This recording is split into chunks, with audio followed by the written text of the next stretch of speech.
Hi అండి. ఈరోజు ఈ వీడియోలో నేనైతే డబల్ లేయర్ అంబ్రెల్లా హ్యాండ్స్ అయితే ఈ వీడియోలో మీకు కటింగ్ స్టిచ్చింగ్ నేను చూపిస్తాను.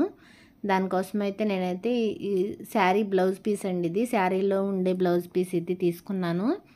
దీనికైతే వేరే బ్లౌజ్ అయితే బాడీకి వేసి చీరలో వచ్చిన బ్లౌజ్ పీస్ అయితే హ్యాండ్స్కి అయితే వేస్తున్నాం అనమాట. దానికోసమైతే ఈ పీస్ని ముందు ఒక ఫోల్డ్ అయితే వేశాను. నా వైపు ఫోల్డింగ్ ఉన్నాయి, నాకు ఆపోజిట్లో ఎదరవైపు కటింగ్స్ అయితే ఉన్నాయండి. మళ్ళీ ఇంకో ఫోల్డ్ వేసాను. ఇప్పుడైతే 4 మడతలు అయితే వచ్చినాయి. మొత్తం 4 పొరలు అయితే వచ్చినాయి. నా వైపు ఫోల్డింగ్ ఉంది. నా వైపు ఇప్పుడు 2 ఫోల్డింగ్స్ ఉన్నాయి. నా ఎదరేమో మొత్తం కటింగ్స్ ఉన్నాయి. ఇగోండి నా వైపు 2 ఫోల్డింగ్స్ ఉన్నాయి. ఇప్పుడు దాన్ని మళ్ళీ ఫోల్డ్ చేస్తున్నాను నేను. ఇగోండి ఇప్పుడు మూడోసారి ఫోల్డ్ చేశాను. మూడోసారి ఫోల్డ్ చేశాను కదా, మళ్ళీ నా లెఫ్ట్ నుంచి మళ్ళీ ఫోల్డింగ్ అన్న వైపే మళ్ళీ ఫోల్డ్ చేస్తున్నాను.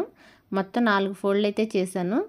ఇప్పుడైతే మొత్తం ఫోల్డింగ్స్తో ఉన్నాయి 8 పొరలు వస్తాయి. ఫోల్డింగ్ లేకుండా ఓన్లీ కటింగ్స్ ఉన్నాయి 8 పొరలు వస్తాయి. మొత్తం 16 పొరలు అయితే వస్తాయండి. పైన ఉన్నాయి మొత్తం ఫోల్డింగ్స్, కింద ఉన్నాయి మొత్తం కటింగ్స్, మొత్తం 16 పొరలు అయితే వస్తాయి. ఇప్పుడైతే నా వైపు ఫోల్డింగ్ ఉంది కదా, నేను ఇలా చూపించిన విధంగా ఇగోండి మొత్తం నా వైపు ఫోల్డింగ్ ఉన్న వైపు ఒకవైపు అయితే నేను ఇలా పెట్టుకున్నాను. ఇలా పెట్టుకొని పొడవ ఒకవైపు అయితే పొడవు కొలుస్తున్నాను. 7 ఇంచులు అయితే వచ్చింది నాకు. ఇలా 7 ఇంచులు వచ్చింది కదా, ఇంకా అంతకుమించి ఇంకా పొడవు అయితే లేదు. మనం పొడవు కావాలని ఇంకా పెద్ద పీస్ కావాలి మనకి.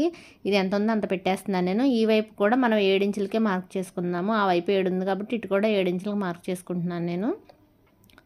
మళ్ళీ మధ్యలో నుంచి కూడా మొత్తం అంబ్రెల్లా షేపు, అంబ్రెల్లా కటింగ్కి ఎలా మనం పెట్టుకుంటామో సేమ్ అలానే 7 ఇంచులతోనే మొత్తం అన్నీ 7 ఇంచుల దగ్గరికి నేను ఇలా చుట్టూ కూడా మార్క్ చేసుకుంటున్నాను. మొత్తం రౌండ్ షేప్ తీయడం కోసం ఇలా 7 ఇంచులకి మొత్తం మార్క్ చేసుకొని ఆ మార్క్స్ అన్నిటిని కూడా ఇలా అంబ్రెల్లా షేప్లో కలిపేస్తున్నాను నేను. మొత్తం 7 ఇంచెస్తోనే చేశాను అన్ని మార్క్స్ కూడాను. 7 ఇంచెసే ఉంది నాకు పీసు, ఇంకా అందుకని నేను 7 ఇంచెస్తోనే పెట్టేశాను. మొత్తం మార్క్స్ అన్నీ 7 ఇంచెస్తోనే వచ్చినాయి. ఇలా మార్క్ చేసేసుకున్న వాటిని మనం మొత్తం కట్ చేసేసుకుందాము. మొత్తం ఈ 16 పొరలు ఉన్నాయి కదండి, ఈ 16 పొరలను కూడా మనం కట్ చేసేయాలి. కొంచెం మందంగా ఉంటుంది, జాగ్రత్తగా ఫోల్డింగ్స్ జరగకుండా మనం ఇలా చేపెట్టుకొని ఇలా మొత్తం ఫోల్డింగ్స్ అన్నీ కూడా ఇలా కట్ చేసేసుకోవాలి నీట్గా. ఇవ్వండి మొత్తం అన్నీ కట్ చేసేసాం కదా. ఇప్పుడైతే అంబ్రెల్లా షేప్ అయితే వచ్చేసింది. ఇవ్వండి మొత్తం ఇంకా వేస్ట్ తీసేసి ఇవ్వండి ఇవైతే నీట్గా ఇలా ఓపెన్ చేస్తే ఇలా ఈ షేప్ అయితే రావాలి. ఇప్పుడైతే ఇలా ఓపెన్ చేసాం కదా, ఇప్పుడు ఇలా ఓపెన్ చేసిన తర్వాత 8 పొరలు అయితే వస్తాయి. ఇందులో నేను 4 పొరలు అయితే తీసేస్తున్నాను. ఇగో 4 పొరలు ఇలా ఓపెన్ చేస్తే మనకి ఇలా రౌండ్ షేప్ అయితే వస్తుంది. ఇప్పుడైతే మొత్తం 4 పొరలు అయితే ఉంటాయి. రౌండ్ షేప్లో 4 పొరలు ఉంటాయి. నేను 2 పొరలు అయితే తీసేస్తున్నాను. పైన 2 పొరలు తీసేస్తున్నాను, కింద 2 పొరలు ఉంచాను. ఈ 2 పొరలని మళ్ళీ ఇలా మధ్యలోకి ఫోల్డ్ చేసుకోవాలి. ఇలా మధ్యలో ఫోల్డ్ చేసిన తర్వాత నేను ఈ చివరి నుంచి ఒక 3.5 ఇంచెస్కి మార్క్ చేస్తున్నాను.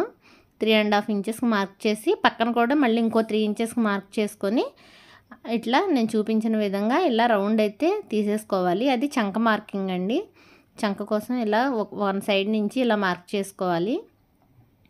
చంక కోసం నేను చూపించిన విధంగా ఇలా మార్క్ చేసేసుకొని ఒకసారి ఆ రౌండ్ని ఇలా మనం కొలుచుకోవాలి. మనకి చంక ఎంత ఉందో అంత వచ్చిందో లేదో ఒకసారి కొలుచుకోవాలి. నాకైతే దీనికి చంక అయితే 7.5 రావాలి, అదైతే వచ్చేసింది నాకు. అందుకని నేను అయితే కటింగ్ అయితే కట్ చేసేస్తున్నాను. మనకు కావాలనుకుంటే రాలేదంటే ఇంకొంచెం పక్కకి అవతల పెట్టుకొని రౌండ్ అయితే తీసుకుంటే సరిపోతుంది. మన రౌండ్ అనేది మన పీస్ని బట్టి తీసుకోవాలి. కానీ ఈ చివరి నుంచి 3.5 ఇంచులు పెట్టాను కదా, ఆ పక్కన నుంచి కూడా మనం కొంచెం అవతలకు జరుపుకుంటే ఆ రౌండ్ అనేది మనకి చంక ఎంత ఉందో అంత వస్తే సరిపోతుంది. పక్కన పెట్టిన 2 పీసులకు కూడా నేను మళ్ళీ ఇలా డబుల్ ఫోల్డ్ వేసేసి ఇంత చూపించిన విధంగా మళ్ళీ ఇలా 4 ఫోల్డ్ వేసేసి ఒక 1.5 ఇంచ్ అయితే నేను మళ్ళీ తీసేస్తున్నానండి. ఇంతకైతే 7 ఇంచులతో మార్క్ చేసాం కదా, అక్కడి నుంచి నేను ఒక 1.5 అయితే తీసేసాను. ఎందుకంటే 2 లేయర్స్ కదా, పై లేయర్ అనేది చిన్నగా ఉండాలి, కింద లేయర్ అనేది పెద్దగా ఉండాలి. అందుకని నేను పై లేయర్ ఒక 1.5 ఇంచ్ తీసేసాను. ఇప్పుడు ఈ 2 లేయర్స్ని దానిపైన వేసుకుంటే మనకి కింద పొరలు అనేవి పెద్దగా ఉండాలి, పై పొరలు అనేవి చిన్నగా ఉండాలి. సేమ్ దీనికి కూడా చంక మార్కింగ్ అలాగే ఇందాక మనం తీసినట్టుగానే దీనికి కూడా డౌన్ అయితే తీసేసుకోవాలి. చంక డౌన్ తీసేసుకొని నేను ఒక పీస్ మీద ఇంకో పీసులు వేసి నేను చెక్ చేసుకుంటున్నాను. ఈ 2 పీసులు ఉన్నాయి కదా, పెద్ద 2 పీసులు, వీటి మీద అవి వేసుకొని చెక్ చేసుకుంటున్నాను.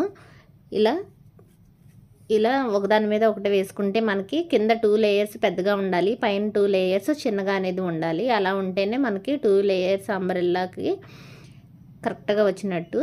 ఇలా నేను చేయి పెట్టిన దగ్గర మధ్యలో అక్కడ వచ్చి మనకి చంక భాగం అండి, అక్కడ కట్ చేసేస్తాం. తర్వాత మనం కొంచెం దీనికి జిగ్జాగ్ చేసిన తర్వాత అప్పుడు కట్ చేసేసుకుందాము. ఇప్పుడైతే ఇలా ఒకదాని మీద ఒకటి వేసుకొని ఒకటి పెద్దగా ఒకటి చిన్నగా వచ్చినాయి లేవని చెక్ చేస్తున్నాం అనమాట. ఇప్పుడైతే కటింగ్ అయితే అయిపోయింది. ఇప్పుడైతే స్టిచ్ చేయాలి. ఇదిగోండి, దీనికైతే ఓవర్లాక్ కూడా చేసి తీసుకొచ్చేసాను. ఇదిగోండి ఒక్కొక్క పొర చూపిస్తున్నాను. ఇదిగోండి ఇలా చూపించిన విధంగా ఒక్కొక్క లేయర్ తీసుకొని మనం మనకి మొత్తం 4 లేయర్లు ఉన్నాయి కదా, 2 ఏమో పెద్ద లేయర్స్ ఉంటాయి, 2 ఏమో చిన్న లేయర్స్ ఉంటాయి. పెద్ద లేయర్ ఇదేమో నేను పెద్ద లేయర్ తీసుకున్నాను. ఇలా మొత్తం నీట్గా సమానంగా పట్టుకొని ఇలా నీట్గా చూసుకొని ఇలా మధ్యలోకి అయితే ఒకసారి టక్ పెట్టేసుకోవాలి.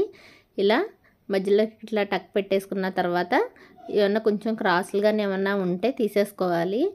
కొంచెం ఎగుడు దిగుడుగా ఉంటే అంతా నీట్గా కట్ చేసుకొని ఇక్కడైతే ఈ చివరైతే ఇలా కటింగ్ చేసేసుకోవాలి.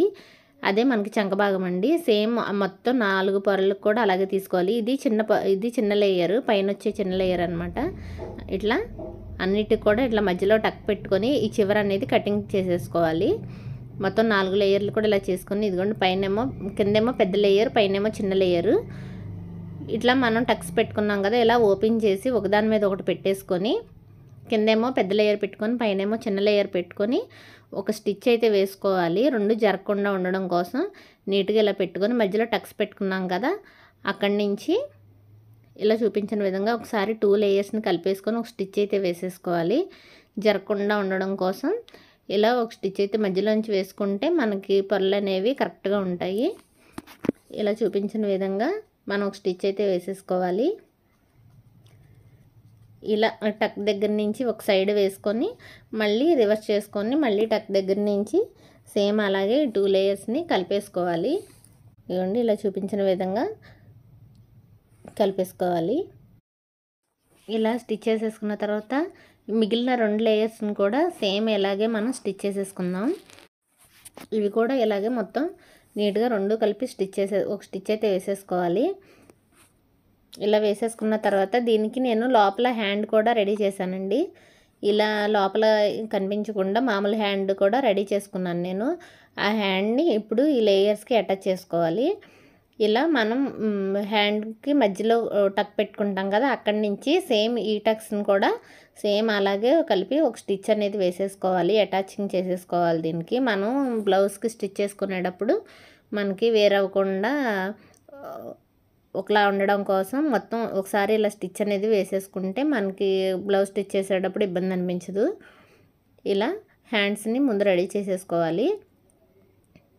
ఇలా హ్యాండ్కి మొత్తం జాగ్రత్తగా లేయర్స్ మనకి కుట్టు మీదకి రాకుండా లేయర్స్ని జాగ్రత్తగా చూసుకుంటా ఇలా మొత్తం హ్యాండ్కి అయితే ఈ లేయర్స్ని అటాచ్ చేసేసుకోవాలి. ఇలా చూపించిన విధంగా అటాచ్ చేసుకొని ఇంకో హ్యాండ్ కూడా సేమ్ ఇలాగే వేసేసుకోవాలండి. నేనైతే 2 హ్యాండ్స్ని రెడీ చేసేసాను. 2 హ్యాండ్స్ని రెడీ చేసిన తర్వాత సేమ్ మనం బ్లౌజ్కి హ్యాండ్ ఎలా అటాచ్ చేసుకుంటామో సేమ్ అలా హ్యాండ్ని మనం బ్లౌజ్కి వేసేసి మొత్తం స్టిచ్ చేసేసుకోవాలి. నేను బ్లౌజ్కి అటాచ్ చేసేస్తున్నాను హ్యాండ్స్. మనం మొత్తం అన్నీ కలిపి హ్యాండ్కి అటాచ్ చేసుకోవడం వలన మనకి ఇప్పుడు బ్లౌజ్కి స్టిచ్ చేసేటప్పుడు కొంచెం ఈజీగా అనిపిస్తుంది. కానీ లేయర్స్ అన్నీ కూడా మనకు మధ్యలోకి రాకుండా జాగ్రత్తగా చూసుకుంటా మనం బ్లౌజ్కి అనేది స్టిచ్ అనేది వేయాలి. ఈ లేయర్స్ అన్నీ కూడా బ్లౌజ్ మీదకి రాకుండా జాగ్రత్తగా చూసుకుంటూ వేసుకోవాలి. ఇలా మొత్తం నేను 2 సైడ్స్ కూడా అటాచ్ చేసేసాను. మనకి లేయర్స్ అనేవి ముందు రెడీ చేసుకుంటే బ్లౌజ్కి అటాచ్ చేయడం చాలా ఈజీగా ఉంటుంది. మొత్తం బ్లౌజ్కి మొత్తం స్టిచ్ చేసేసిన తర్వాత ఎలా ఉందో మీకు చూపిస్తాను.